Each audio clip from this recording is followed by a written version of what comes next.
Alrighty, welcome back everybody to the formulajonah YouTube channel, and we are here just after the qualifying for the 24 hours of Le Mans. We're going to get into that, and we're also going to get into our race predictions for the upcoming French endurance race. Joining me today is my good friend and live stream co-host David from Denmark, and yeah, we're going to be covering everything when it comes to the upcoming race. And David, I want to ask, how are you feeling after that very intense qualifying that we witnessed at Le Mans? We are back at the Circuit de la Sarthe. Let's talk about it. Yeah, I mean, Jonah, this is the first time we've seen the cars go flat out.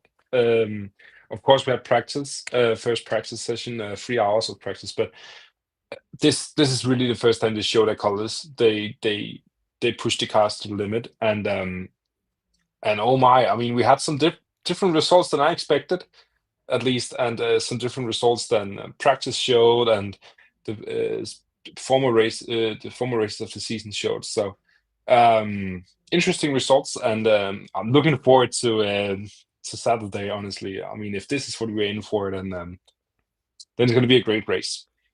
Completely agree with you. I definitely do. And viewers, we've been preparing for this since the very first month of the year. This has been a long time in the waiting. Le Mans is always the biggest event of the year for endurance racing fans, and we're finally here. I can't believe I'm saying that. We are finally here for the 93rd edition of this race. But viewers, thank you so much for joining so far. Myself and David are going to be going over everything ahead of this amazing race. But so far, your support has been absolutely incredible across these first couple of weeks of the Le Mans weekend, the Le Mans upcoming race.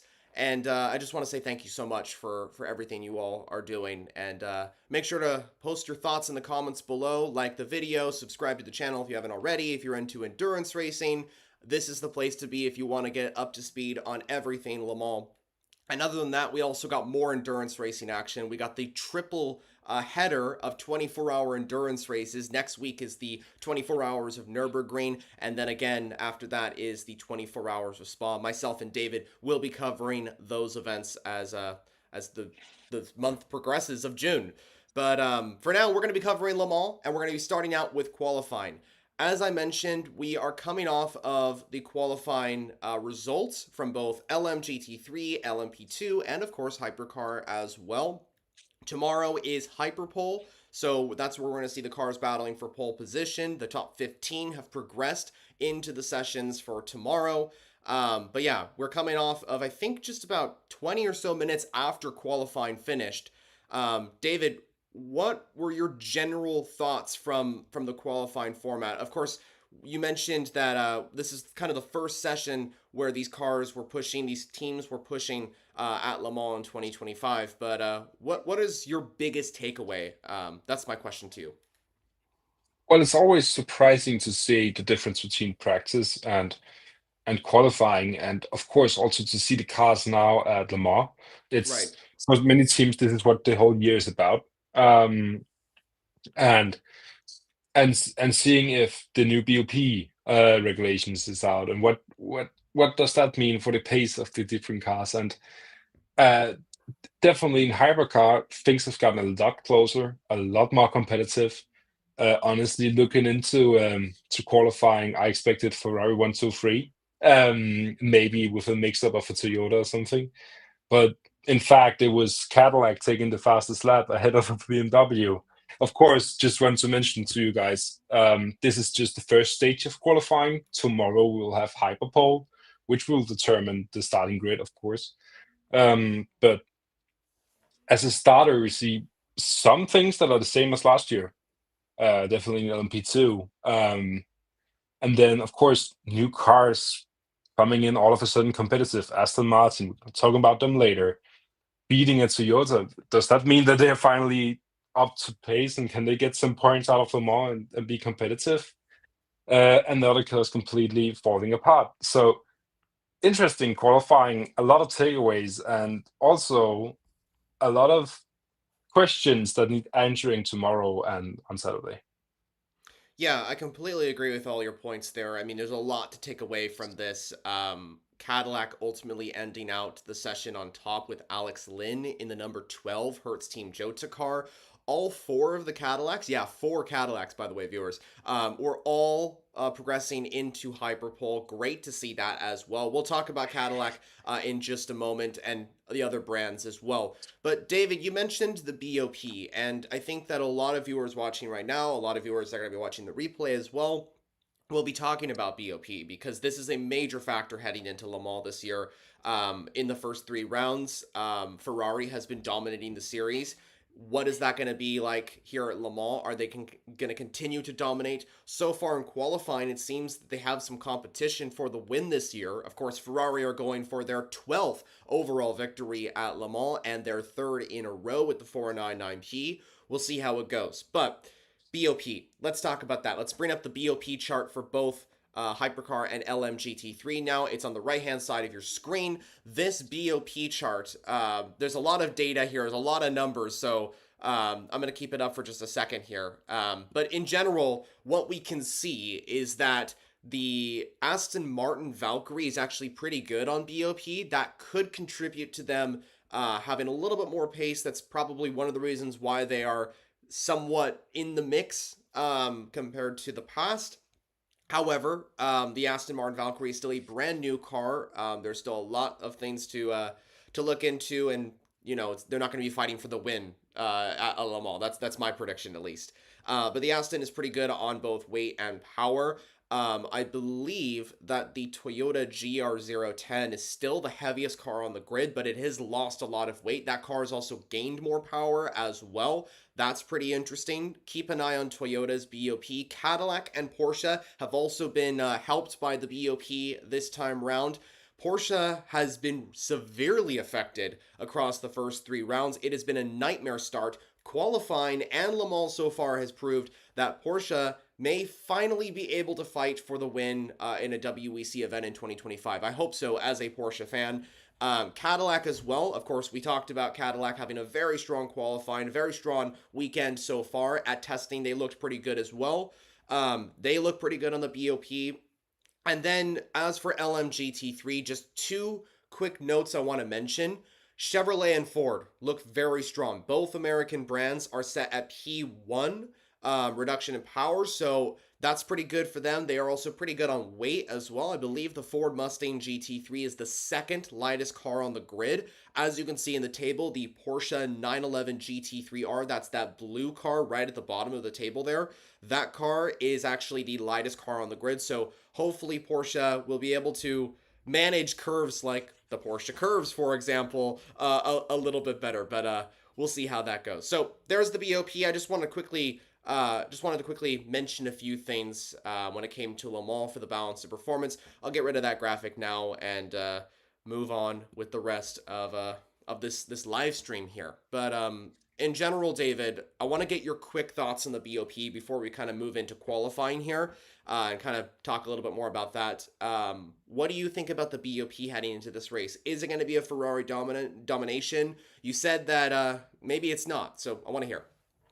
Yeah, I was afraid it was gonna be. I mean, when I first got the BOP stats, I was thinking they're boosting Ferrari and they're already the best car out there. But clearly, BOP, what we expected maybe of BOP and what we so far have seen in qualifying. Of course, there's a long way until we are on Sunday at 4 p.m.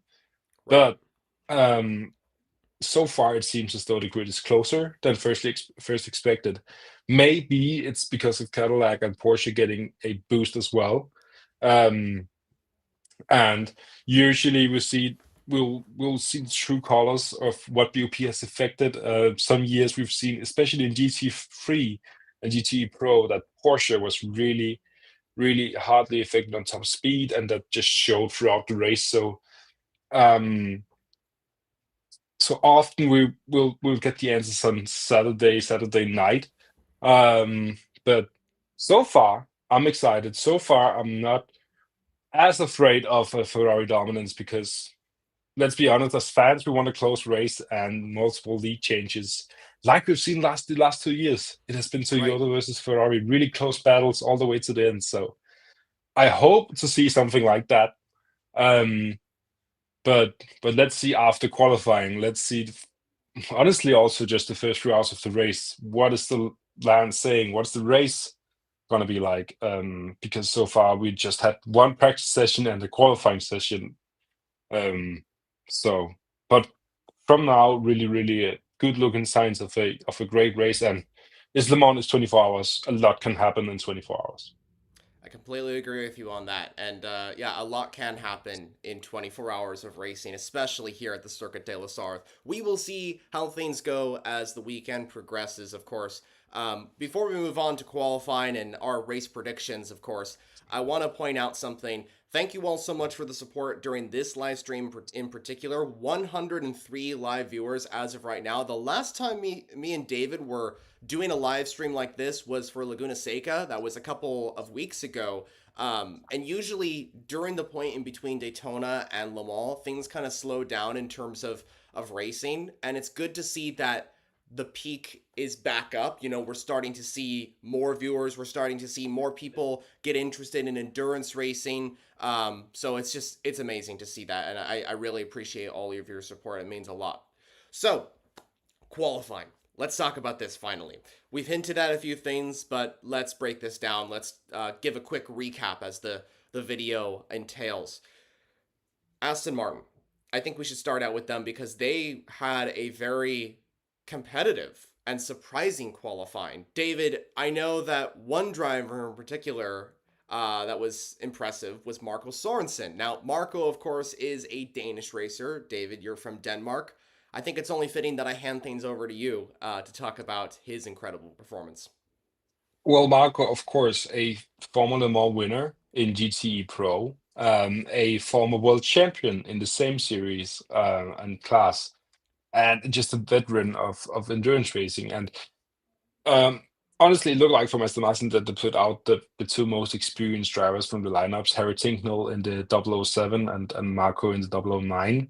But it was a very, honestly, when you just look at qualifying, if you if you glance down, all of a sudden they surprisingly came up there. They started out looking like Aston Martin has been looking like this year, Right. to the bottom of the field. But also, you could talk about Peugeot also being affected by BOP and really, really slow here for some reason.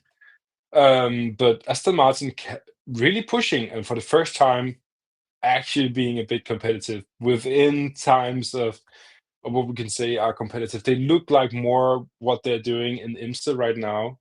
Of course, in IMSA, they are also actually posting competitive times and fighting in the midfield.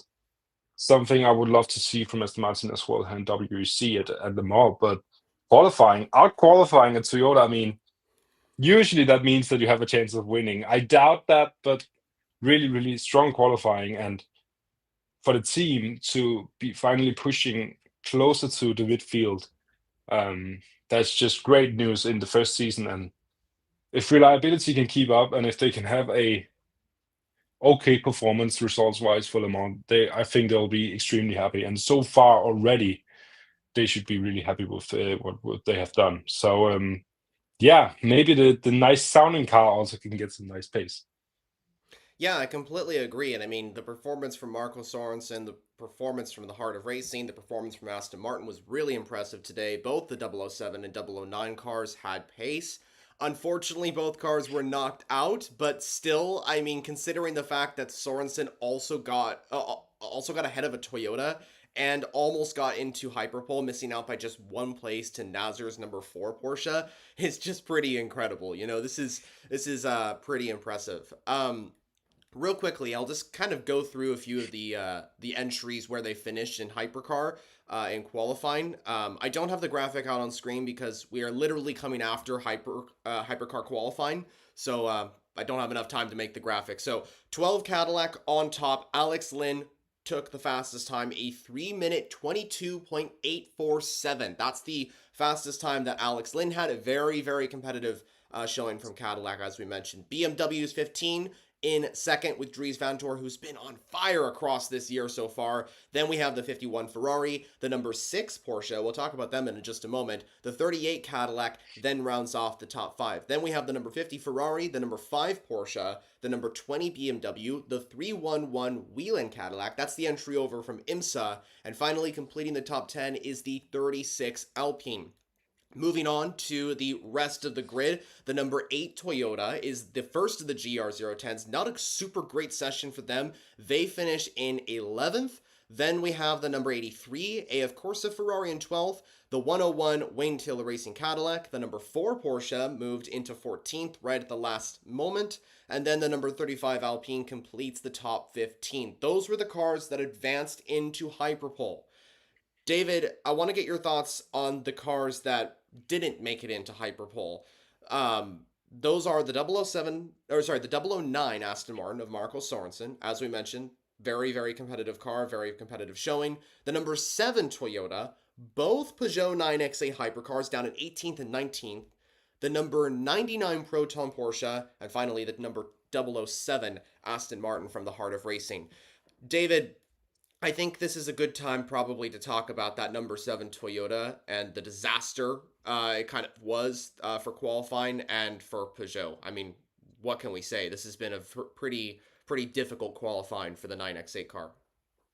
Yeah, I mean, starting off, I'm almost saying the easy answers because Peugeot has just not had the pace so far, and I don't think they'll get it. I mean, unless we'll see some weather changes that maybe can mix up something with the balance of the cars.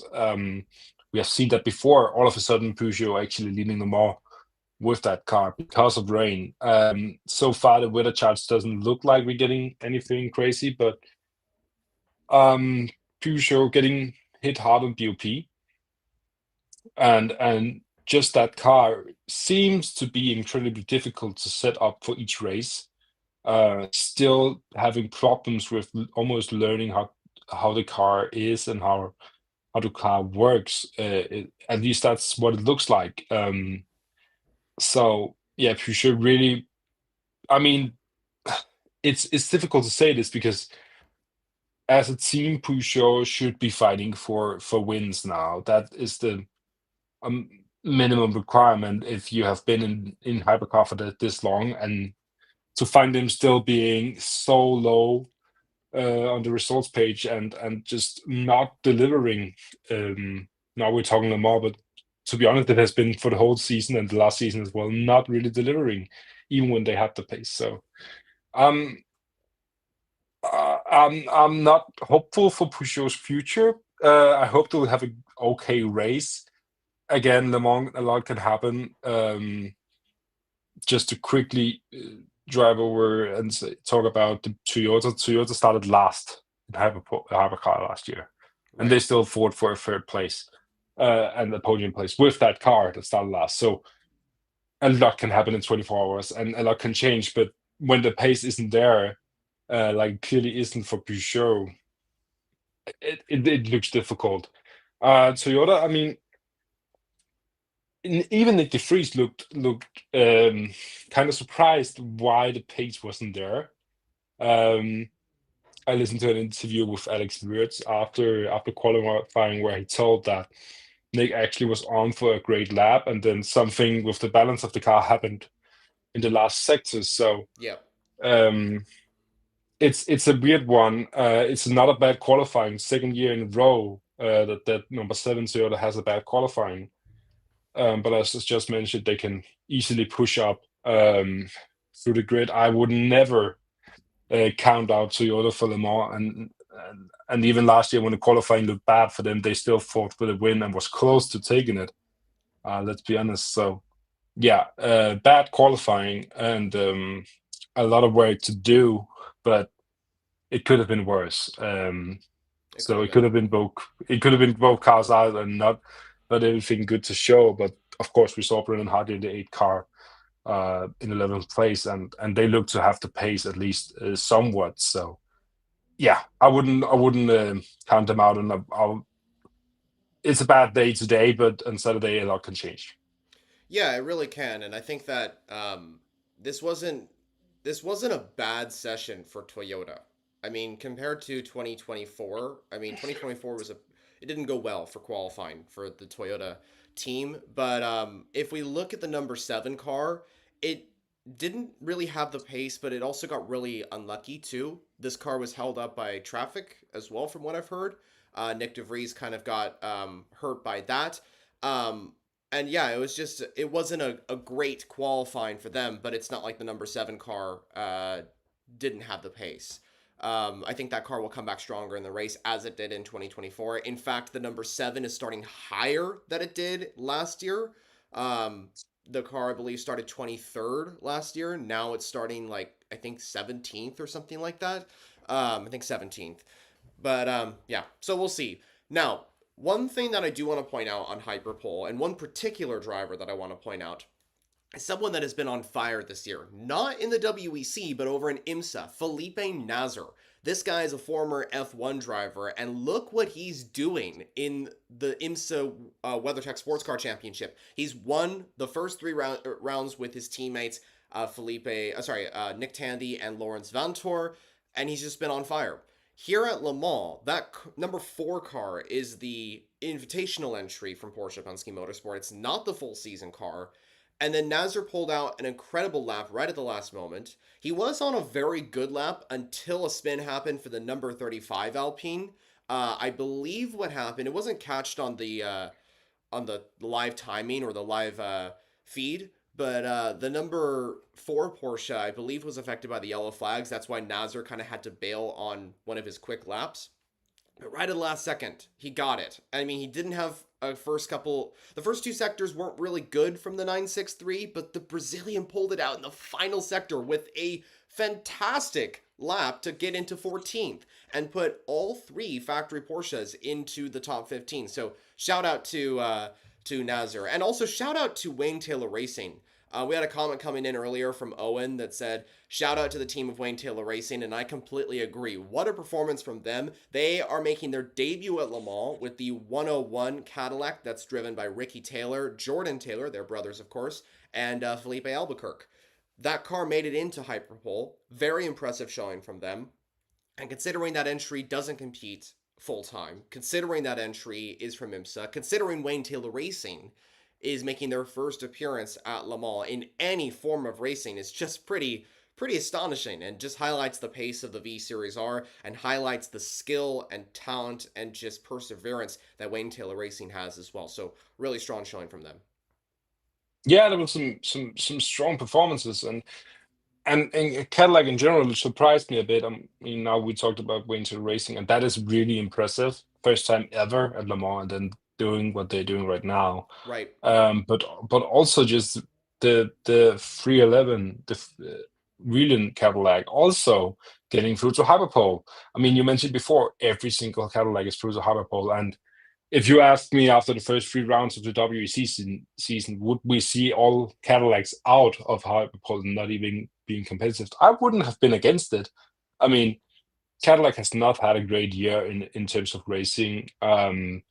Cadillac had a great race last time out in IMSA, but so far this year it hasn't been their year. No, And it hasn't. to come to the ball and then deliver with the cars in of course first qualifying session, but still delivering and being on pace is just really something I've missed and something I've looked forward to see, and always great to see some different manufacturers mix it up and different teams mix it up with the big guns, which are for me Porsche, Ferrari, and Toyota. I mentioned this to people I'm talking with, that those are the 3 teams I see fighting for victories at Le Mans, and to see Cadillac like really battling with them, BMW, another team battling with the big guns, is really great to see. It's really encouraging. It really is. And I mean, like you mentioned, Cadillac have had a disastrous season so far, not just in IMSA, but in the WEC too. Le Mans, if they get a big result, this is huge for the American brand. This is huge for Cadillac. This is huge for all the teams that are a part of the Cadillac brand. So I'm really hoping for their curse to be broken at Le Mans, but I don't want to get too confident because this is how I felt last year. Last year Cadillac had extremely strong pace in qualifying. The 3 car with Sebastian Bourdais was setting really quick laps. The number 2 Cadillac of Alex Lynn was up there as well. Cadillac would have likely had pole if it wasn't for Kevin Estra's astonishing lap in the end of qualifying there in 2024. I had high hopes coming into the race, and yet Ferrari dominated that one, or at least they had the pace over Cadillac. Cadillac were the 4th fastest team, in my opinion, or 4th fastest manufacturer. Toyota outperformed them. Porsche kind of outperformed them as well. So I'm not having high hopes considering what I thought last year. But I'm generally optimistic. I'm hoping for a good result. That's what I'm hoping for. So we'll see how it goes. Anywho, qualifying, very successful stuff from everybody. There's been some pretty decent results, some pretty disastrous ones as well. We look to Peugeot in particular, and I really hope that they can turn it around in the race. I hope that things go better for the 9X8 hypercars, and hopefully it was just a unlucky circumstance for both of the entries. LMP2 looks as close as ever. It's hard to predict which cars where, as we will get into our predictions in just a moment. And then LMGT3 looking pretty close as well. Ferrari up there, Lexus up there, BMW is showing some pace. A lot of manufacturers are in the fight for the win. We talked about earlier with the BOP that Ford and Chevrolet are looking pretty good as well. The 33 car, the entry that's leading the LMGT3 standings, needs a big result at Le Mans. If Ben Keating, Daniel Hunkadea, and Johnny Edgar, that's the 33 car, are going to win the championship in LMGT3, they need a huge result at Le Mans. And what better place to do it than Ben Keating's last appearance where he won at Le Mans. The last time Ben Keating was at Le Mans, he won, of course, as I just mentioned. So, I don't know. We'll see how it goes with Chevrolet and TF Sport, and we'll see Yeah, how things progress. I mean, he got a lot of work to do. He's pumped up. He's ready. He even speeded in the pit lane. So, um, so yeah. I mean, just to touch on that, Ben Keating having a really bad qualifying today. So, um, but the sister car, the number 81 TF Sport Chevrolet Corvette, did great. So, um, the pace is there. It's just about not speeding in the pit lane and not making silly mistakes. And Ben Keating is not the guy to make silly mistakes normally, but today was just one of those days. So, um, but yeah, I echo your words. Close as ever. GT racing at Le Mans is always close. Oh It's yeah. going to be close again this year. LMP2, like if you're looking for great close racing, go to LMP2, and you can never predict LMP2. It's so difficult. You could say that you usually would have the United Autosports up there, and they are up there, but I mean, Inter Europol won last year. I mean, I'm just saying, a Polish team out of nowhere being competitive. So you can't you can't predict LMP2. It's so difficult. Yeah, But it is. yeah, close qualifying. Some silly mistakes making it so that sometimes were deleted. Three cars didn't set a time. Two Mercedes and a Ferrari. So yeah, some misses and some mistakes, but in general, we will have a close GT field as well this year. For sure, 9 manufacturers on the grid, a lot to look forward to. The return of Mercedes, got 3 cars in the event. We also got AWA in the race as well after winning the Bob Aitken Award last year. They won that award, I believe, at the finale at Petit Le Mans. They are here with the number 13 Corvette, driven by Ray Fidani, Lars Kern, and Matthew Bell. So yeah, a lot to look forward to in terms of LMGT3. David, you also mentioned that LMP2 is super competitive as well, so yeah, just a lot to look forward to. There's going to be a really strong showing here at Le Mans in 2025. Anywho, though, let's move on from our race preview and qualifying format breakdown to our race predictions, part 2 of this video. Let's get into it. Race predictions for the 24 hours of Le Mans race. I'm joined by David for this upcoming event and this upcoming video that we have, whether you're watching the live stream or the video format. Welcome, welcome. We're going to be covering our LMGT3 predictions. Then we're going to be going into LMP2 and finally ending off with the overall flagship category hypercar. Myself and David are also going to be going into our qualifying predictions as well, or at least our hyperpole predictions for who we think is going to grab pole position in all three classes. So let's start off with LMGT3. David, I'll hand things over to you. I'll let you take the floor as you start out with your LMGT3 predictions, then I'll go into mine. Two more things I quickly want to mention, by the way, as well. One of the things I want to mention is that we are doing our predictions just after qualifying, but we made all these predictions right before qualifying started. So this has nothing to Before do. even practice happened, actually. So That's true. really, really early predictions made.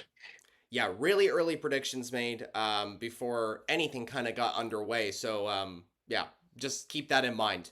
Uh, Also, I want to point out as well that in the past we usually cover our top five for the race, but for Le Mans, since it's a big event, since it's of course the Le Mans 24 hour, we're going to be covering our top 10 predictions for this event in all three categories. So with that said, David, I'll hand things over to you for your LMGT3 predictions for the 24 Hours of Le Mans event.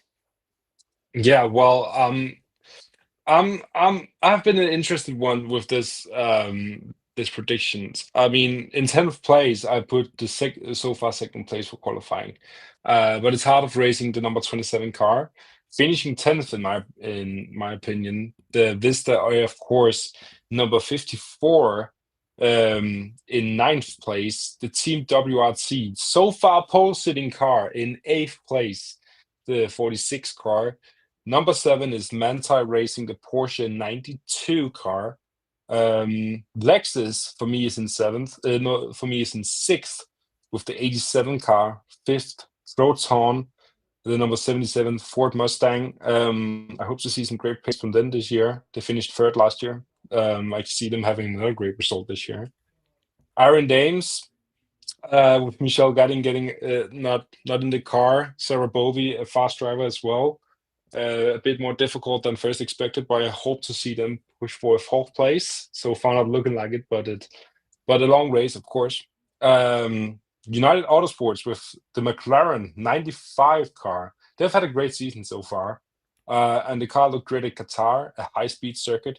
Le Mans is also a high-speed circuit, so I see some similarities there for the cars to have some more pace. And I could see a top three result for them in third place here. I mentioned them before. Proton with the Ford Mustang, the number 88 car, finishing second for me. And I see Chevy getting a win. I see a General Motors win with the number 33 car winning for TF Sports. So that's my GT Le Mans predictions. And just to mention, lastly, my pole position prediction for GT Le Mans is the United Autosports number 59 car, another McLaren, just not my predictions for third place. Yeah, that's great predictions, David. I like to see it. I also like to see the American brands up at the top. I see that you're putting Chevrolet for the win in LMGT3, so nice prediction there. I also like to see that Iron Dames is at the front in LMGT3, so very cool to see that. Also, Gotta before support them, man. Yeah, yeah, they've been really they are good doing over the really good. years. Yeah, I think that they have been super competitive, and yeah, I think that's great. You're supporting them. I'm supporting them too. You know, they're a great team. Before we move into my predictions for LMGT3, I also want to point out if you're watching the live stream format or the video, make sure to post your predictions in the comments below. We will make sure to read them and to respond if we can as we go throughout this predictions live stream or race, depending which one you're watching, the video or the live stream. Anywho, David, you've predicted the number 33 Chevrolet Corvette to win in LMGT3. And with that, I'll move on to my predictions in this category. So, here are my predictions. I've predicted the number 13 AWA Corvette to finish in 10th, the number 150 Ferrari to finish in 9th, the number 27 Aston Martin from Heart of Racing in 8th. I've also predicted the number 92 Manti First Form Porsche in 7th, And following those entries are the two Lexus cars, the 87 ahead of the 78 in 5th and 6th. The 33 Corvette, that's the car that David predicted to win, I've put in 4th. And then the top three, the number 21 Ferrari Vista AF Corsa entry in 3rd, Valentino Rossi's number 46 BMW in 2nd. And I agree with you, David. I think Proton Competition and Ford are going to have a very, very strong race today. And I'm strong race on Saturday and Sunday. And I'm going to predict them to finish in first with the number 88 car. Ford finally winning at Le Mans with the Mustang and winning for the first time since 2016. Those are my predictions for LMGT3. So Ford on top. Myself and David have both predicted an American manufacturer to win, and now I'm interested to hear who do you think is going to finish in LMGT3 in the top 10. Let us know in the comments below. Let us know in the live stream. Let us know in the race video format as well, depending on what you're watching. And yeah, we'll go on to the next one, I guess. Yes, we will. With LMP2 coming up, did you have a prediction for pole position for GT Le Mans? Oh yes, I do have a prediction for the GT3 category. Yes, I forgot to mention that. Thank you so much for reminding me. Yeah, I'm gonna predict the number. I think it's the number. What entry? Hold on a second. Let me see what I predicted. I can't even remember what I set on my prediction here. There's been so much action already that these predictions just I know because we made these what you before. guys didn't know, guys didn't know was that me and Jonah were looking at the results screen for qualifying, being like, I hope my pole prediction candidate are still in Hyperpole. Of course of course they all were, because we know we were all getting them right. But no, really, all our predictions are also through to Hyperpole.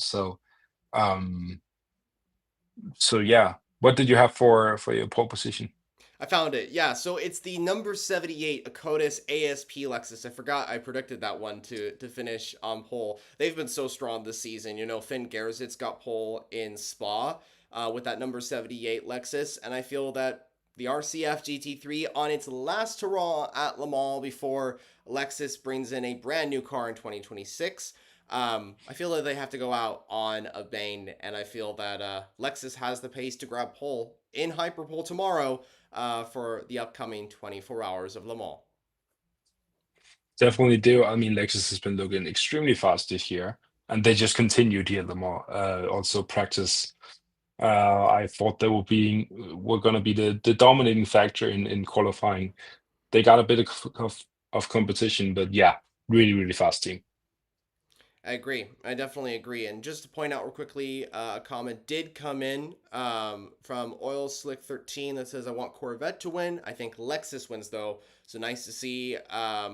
We also have Kelly coming in that says, 193 Zigo Sport Tempesta getting P7, the fastest Ferrari. They are nowhere in GT World Challenge, and it's their bronze driver that was was driving. So yeah, I agree. 193 Zigo Sport Tempesta. That car is also brand new to Le Mans. That team has never competed at the 24 Hours of Le Mans. They got an invite, so good shout out to them as well. I love that performance from the team. Great performance from the Zigo Sport Tempesta Ferrari, the 193. That's that orange and white car. So hope they get a good result at Le Mans. Anywho, though, let's move on to LMP2. We've given our LMGT3 predictions. Let's take a look at what we have lined up for LMP2. And by the way, just to reiterate what I said, make sure to post your thoughts in the comments below. David, I'll hand the floor back over to you. Who do you think is going to be grabbing the top 10 results in LMP2 in this highly competitive tier at the 24 Hours of Le Mans? I was going to say, I'm just echoing myself. LMP2 is impossible to predict, um, and putting them at Le Mans has just made it harder. But I support the Inter Europol team. I see them having a great race once again. Now bringing two cars. I see the 43 car finishing in 10th, the Arla number 16 car finishing in 9th, the Algarve team getting the number 45 car in 8th, United Autosports normally is the top team at Le Mans, and I see them having a strong race again, but I see Le Mans hit them and the competitiveness of the race hitting them. So I see them finishing with the 23 kind seventh and the 2 and 2 kind fifth, just split by the AF course number 183. Of course, always a strong car, a Pro Am LMP2 car, really, really strong. Into Europol was the 43 car, the 34 car in fourth, and then the top three being AO, the Spike car, the 199, so far pole position, in third place, the CLX Pure Racing, number 37 car in second place, and the IDEX Sport, number 18 car, winning. I see Andre Lauder being a strong factor, and that driver lineup is really, really strong. Of course, that is the Genesis Magma Racing supported car, what we're going to see in Hypercar next year with Genesis, of course. So really important race for them. Bad qualifying, but I see the Le Mans being Le Mans and mixing up the results page. So yeah, and for qualifying, now we're mentioning pole position, I see it being a repeat of last year, and AO racing with the Spike car 199 getting pole position. Great predictions for LMP2. Love to see EDX Sport on top. One quick mention on them. The 18, the EDX Sport Genesis Magma Racing car, has been so quick in ELMS. Matthias Eupert and Jamie Chadwick, as well as Daniel Huncadeo, who's racing over at Corvette in LMGT3 in this event. They have been on fire. They're joined by three-time overall Le Mans winner Andre Lauder, as David mentioned, and I also think that they're going to be very, very quick, as you'll see in just a moment with my predictions. Speaking And of let's not which, forget he's also the defending world champion of hypercar. I that's mean, true. Andre Lauder coming straight from being a world champion to driving an LMP2. That's pretty strong. So yeah, hopefully a better race than qualifying. Yeah, I completely agree with you. I mean, he's a driver that we should definitely keep an eye on. One of the drivers that I put in my top 5 LMP2 drivers to watch video. Definitely check that out if you're interested in the P2 category. Moving on, though, to my predictions for LMP2. David, you've predicted the number 18 EDX Sport Car to win.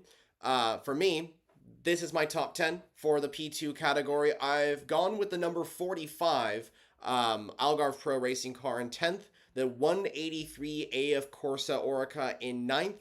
Then comes the number 16 RLR M Sport Orica. That's a new car to this event. Then I've also put my support in for inter-Europol competition with both of their cars in the top 7. I've put the 43 ahead of the 34 in 6th and 7th respectively. And then we go on to the top 5. I also think that United Autosports are going to have a very fast couple of cars here. The 23 I've put in 5th, with the 22 in 3rd. That's the defending winner of this event, of course. And splitting them is the number 37 CLX Pure Racing LMP2 car in 4th. Top 2, I've also gone with the number 18 EDX Sport car to finish in the podium positions, but not for the win. I've predicted the car that you're going to predict is going to go for the pole position in LMP2. I'm going to go with Spike. I'm backing AO Racing. This is a team that is a fan favorite, and I'm on the Spike train. I think the 199, Dane Cameron, PJ Hyatt, Louis Delatraz, that car's going to finally do it. And they've been talking about this for so long. AO Racing have been talking about, they got P2 last year. Now they got to bring Spike to one more position above and get the win here in 2025. And I just feel that confidence that AO Racing have, that Spike have. They've been so strong over in IMSA. They've been strong over in ELMS as well. And I just feel that the AO by TF car is going to have a very strong weekend here at Le Mans. So those are my predictions. David predicted the EDX Sport car to win, as I already mentioned. I've predicted the 199 Spike LMP2 AO by TF entry to win in LMP2. But as we mentioned earlier, LMP2 is so hard to predict. These cars, of course, are very similar. They're all Orica 07s, and it's just very difficult to know which one is going to finish out on top. There's no like BOP compared to the Hypercar or LMGT3 categories. So yeah, it's very, very difficult to predict one car or another. Also, keep an eye on the Pro Am class as well. That's the subsidiary class to LMP2, if you will. There's also going to be a winner in that category as well. I'm seeing a few people predict the number 22 car on top. That's the car that won last year, the 22 for pole position. We had a comment coming in from Pizza Driver. Love the name, by the way. I'll root for VDS. That's the Panis Racing 48 car. That's another entry we should keep an eye on as well. I actually totally forgot about putting that car in the top 10. I don't even know where I put that car on my predictions. But yeah, that's a car we should definitely keep an eye on for sure. Yeah, strong team, and I mean that's the thing about LMP2. You often see these drivers that are up and coming. I mean, I Right. mentioned this before, LMP2 and the European Le Mans Series being kind of Formula 2 for what WEC and endurance racing is. I mean, we True. see this being the start of many of these great drivers' career in terms of prototype racing, and then moving up to hypercar. Something that, of course, IDEC Sports with Genesis Magma Racing also are planning on doing. Ferrari did it beforehand with the AF Course car, That's true. Yeah. defending winner Nicholas Nielsen driving for them, both in GT AM and in LMP2. So yeah, definitely a strong class and a lot of fun drivers and teams to look at. And often we see surprises in this class.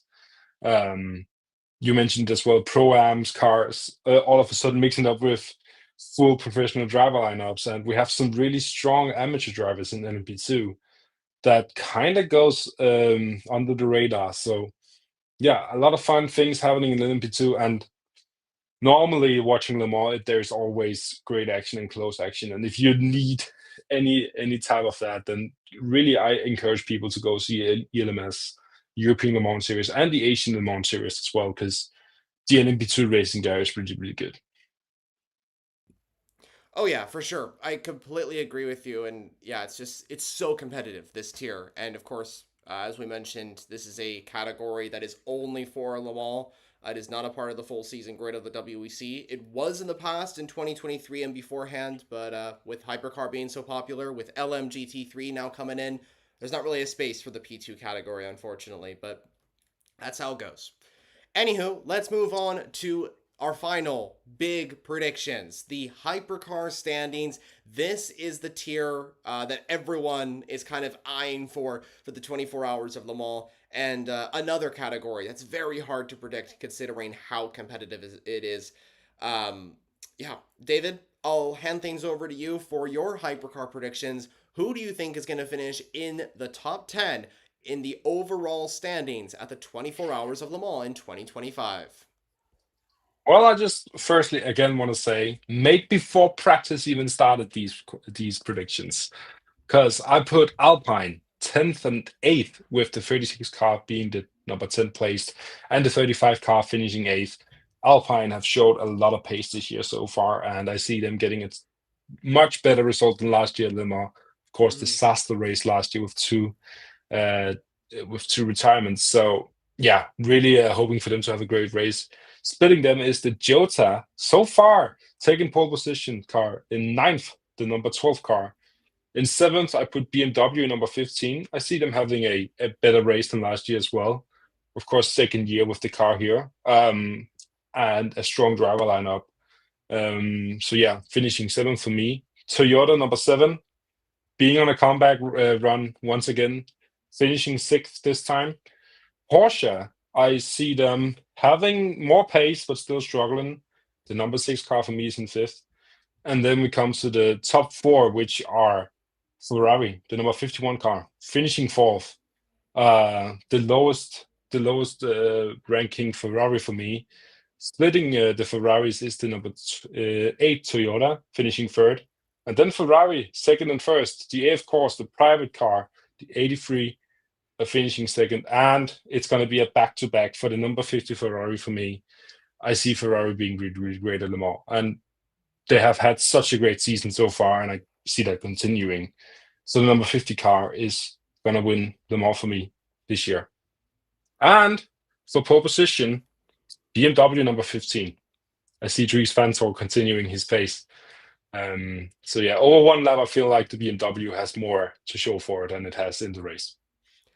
Wow, BMW on pole. I like that. And I think that you're onto something with a Ferrari win as well. I mean, it's a safe prediction, but it's a realistic prediction as well. And I commend you for that because I mean, even though the 51 last year, this car is so competitive. It's the car that everyone wants to beat.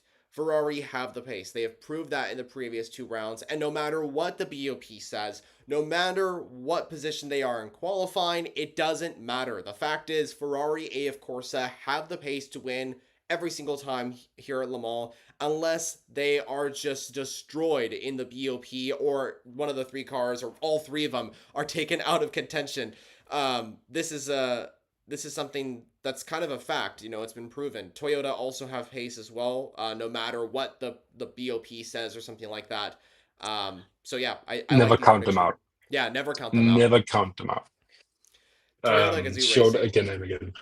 Yeah, I mean, it's just a great team. Mm-hmm. I've won the race so many times, so I would never count them out of a top result. And honestly, before I made these predictions, I just saw Ferrari going away with it, like Audi has done before Mm-hmm. with free cars. I saw that for me when I looked at these predictions and looked forward to the race. But qualifying has showed something different, and I hope to see something like qualifying with a lot of different manufacturers up there. But I feel like it could be a realistic scenario where Ferrari are being the dominant factor, and not a lot of competition can keep up with them. Well, we'll see how it goes. I mean, it's definitely going to be a competitive race, that's for sure. But before we kind of move on from our predictions, let me hand things over. Well, actually, hold on a second. I'm not going to hand things over to someone else. I'm going to hand things over to me. Uh, yeah, let's go into that. So, here are my predictions for the 24 hours of Le Mans in the hypercar class. David, you've predicted the number 50 Ferrari to grab the win. And let's just say I'm also going to do the same with a Ferrari 499P. In 10th place, I've predicted the number 12 Hertz Team Jota Cadillac to finish in the top 10. In ninth, I've predicted the number 4 Porsche Penske to finish in ninth position. This is the car that's from IMSA, the third Porsche Penske entry. Then comes the number 7 Toyota Gazoo Racing car in 8th. The number 36 Alpine I've placed in 7th. Then I've placed the number 6 Porsche in 6th. The number 15 BMW is then in 5th. And then I've placed the number 83 Ferrari AF Corsa car in 4th. For the top 3, I've gone a little bit bold, but I've also gone a little bit realistic as well. I've also put the number 8 Toyota in 3rd. I think this car is going to perform really well. I just have a really good feeling about Toyota this year. I think that they have the pace for at least a podium. In 2nd, it's obviously my boldest prediction of this entire video. I've put the number 38 Hertz Team Jota Cadillac on the podium, and I think it's going to be a very close fight. And considering what we're seeing in qualifying, I think that Cadillac's got the pace, and I don't know. Considering I didn't make this during qualifying or after, I think that my prediction's safe. Then, finally, I've predicted the number 51 Ferrari AF Corsa car to win this race. This is the car that won in 2023. I think they're going to return to the win, the podium, and the top step in 2025. And there's a few reasons why I have done that. First off, the number 51 Ferrari has been on a roll in 2025. They have won the last 2 races at Imola and at Spa, and the 51 has proven that it can win at Le Mans in the past as well. Ferrari have a very strong car at Le Mans. We know that. We know that for a fact. Before we made these predictions, for weeks I was thinking, like, can I make a bold prediction? Do I really feel that that's going to be the case? But then I was looking at the past predictions I've made. I've gone a little bit bold with them in the past, and I was thinking, well, every time I make a bold prediction, it comes out the opposite way. It's either dominated by another manufacturer or blah, blah, blah. So I've predicted a realistic guess, the number 51 Ferrari. I think that this car has the pace for the win, but I also think that I'm hoping that because I predicted the car, the another car, a bold prediction in the past, because I'm predicting a realistic prediction, a bold prediction will happen. I don't know if you guys get that, but I think that's kind of, I'm trying to allude to the fact that maybe a bold result will happen from another manufacturer. But I do think that Ferrari's got the pace regardless. I think they're the manufacturer to beat, as we have proven. The 51 I've put in first. David, you've gone for the number 50. Regardless, though, we both think that Ferrari is going to win Le Mans, either with one of the factory cars. So we'll definitely see how it goes as we head into the race, and as we head into Hyperpole as well, to see where which car kind of lines up on the grid as well. But I think one Yeah, thing's, oh, go ahead. Sorry, my bad. I'm just want to. I echo you, and I mean this is a safe prediction. I think for both of us, kind of safe predictions. But I hope to be wrong. I mean, I really hope to be wrong and see a bit more of a mix up. But Ferrari has just showed at Le Mans for the last 2 years, and I think again this season and this year that they are just the team to beat, and they are so good here. Um, I think that we need Ford to come to Hypercar to try and defeat them like they did in the '60s, something like that, because they have just been so good here, and I see it being really difficult to beat them, really difficult to beat them. Oh yeah, I completely agree with you. I think that Ferrari's got the pace. I think it's just we know that they're going to be the manufacturer to beat in 2025. But I do think that what we've seen in qualifying and what we've seen throughout this weekend, and just the overall feeling, the overall environment of Le Mans this year, something new is coming. Something different is coming from the past.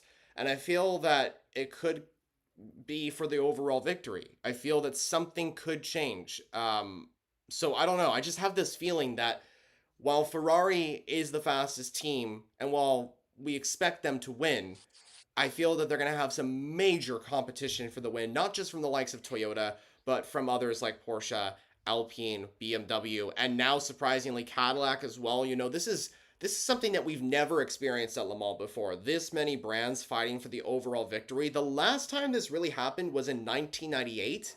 And that was quite a while ago, and different regulations. And even so, there were a lot of manufacturers in that event, but still, we've never seen this amount of manufacturers in the fight for the overall victory in the 21st century. That's a bold claim, but it's true. We have never seen this many manufacturers in the fight for the overall victory and in the top class. So it's just extremely impressive stuff from the WEC, the ACO, the FIA, everybody involved in making this happen.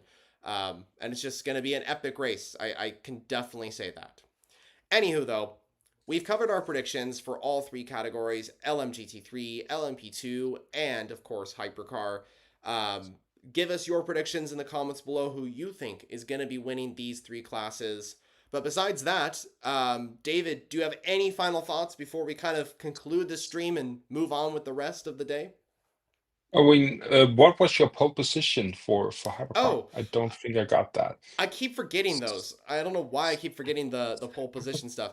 I predicted the number 12 Hertz Team Jota Cadillac to grab pole. And by the way, viewers, this was before qualifying. I swear it was before qualifying.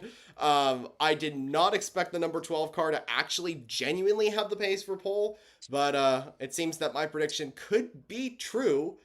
And it's funny that David, you predicted the number 15 car to be on pole in Hypercar. I predicted the number 12 Cadillac to be on pole. Both our predictions were made before qualifying, and those two cars were the top two. It's so weird. I mean, they listened to us, they listened to our thoughts, I guess and they so. delivered. So, I mean, what a big surprise. Well, Dries Vantor, no, of Alex course, Lynn, really big surprise. Dries Vantor, Alex Lynn, you're welcome. Yeah, yeah, exactly.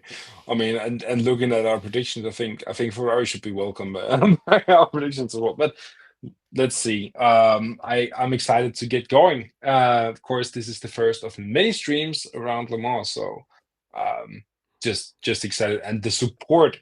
I mean, I've been following. If you've seen me looking to the side, it's the comment section and the view count I'm looking at. impressive stuff, and I'm so happy that we are here at Le Mans, and we have Yes. so many people wanting to be here with us talking about Le Mans, and this just brings me hope for the future. I mean, of course, me and Jonah and you guys have asked us many times, are you going to races? We want to go to races, We do. and for us to get the support that you give us, that is what makes it possible to think those ways of getting to races in the future. So yeah, really just awesome, and thank you for the support, and let's keep it going. I mean, Le Mans is not even started yet, and we already talking about it like it has. So yeah, I'm looking forward to Saturday. I'm looking forward to race start. I'm looking forward to getting back live streaming with you, Jonah, again for Le Mans. It was the highlight of my year last year. It's gonna be the highlight of the year again this year. I completely agree with you. And you make a great point that we are going to be doing more streams this year. This is a super big year, a super big week for the channel. This is really going to define a lot for the rest of the year, define a lot for the future as well. We are not doing just one stream, one watch party. In the past, we did that. We just did, I think we did 2 watch parties actually for Le Mans. This year, we're doing 4. We're doing, well, technically 3, but we're doing 1 at the start of the race. Myself and David will be there. That's the main stream. That's going to be the start of the race. That's going to be the biggest stream of the year. That's going to be the biggest time of the year. We're going to be so excited for that one, of course. Then we're going to be taking a short break from myself and David streaming. And then I'm going to take over the night shift. David, you're going to get some sleep, I hope, because I know it's going to be super, super late. Yeah, good point, actually. We're not going to be sleeping that much during Le Mans week. But David will be resting during that point, at least. I hope so. While I take over the night shift, and then we're gonna switch. David's gonna take over the morning shift, and I'm gonna be trying to get as much sleep as I possibly can. Hopefully, there's like something that allows me to have an ability to have some sort of sleep. And then myself and David are going to be streaming instantly after the 24 hours of Le Mans finishes. We want to have the end of the race to ourselves as race fans to just watch Le Mans. You know, this is a race where while we love talking to all of you, we are also race fans at heart, and we want to just be glued to the TV watching this epic endurance race finish. And then right after, we're going to get our instant reactions from this. We're going to be doing this, and we're going to be talking about what just happened. Literally, it's going to be minutes after the finish of Le Mans. So stay tuned for all that. We also got like a billion other streams going on throughout the month. Le Mans also has the starting grid live stream returning once again. We also have a live data stream coming right after our watch party. We're going to be trying to stream throughout the entire race. That's the hope. At least stream for as much as we possibly can throughout this event. We want to make sure we get you all the best coverage as possible for the 24 hours of Le Mans. Stay tuned for future videos as well. Tomorrow I have at least 3 coming out, and then that will continue throughout the rest of the week. A lot of exciting things to come. But viewers, as an endurance racing fan, this is the greatest spectacle in endurance racing. Is this It truly weekend. is. It is. Yeah, David, you're 100% right. And I think that I'm just so excited for this race. As a true racing fan, aside the content creation from YouTube and the responsibilities that come with that, I am just excited for an incredible race that we're going to get at Le Mans in all 3 classes. This is the race that I grew up watching. It's the first race I ever watched, and it's the race that I will continue to watch forever. We are here, viewers. The Circuit de la Sarthe is awaiting. The 24 hours of Le Mans is about to begin on June 14th and 15th. Race begins at 4 p.m. local time, as is tradition. It's going to be live on FIAWEC.tv. You can go to that.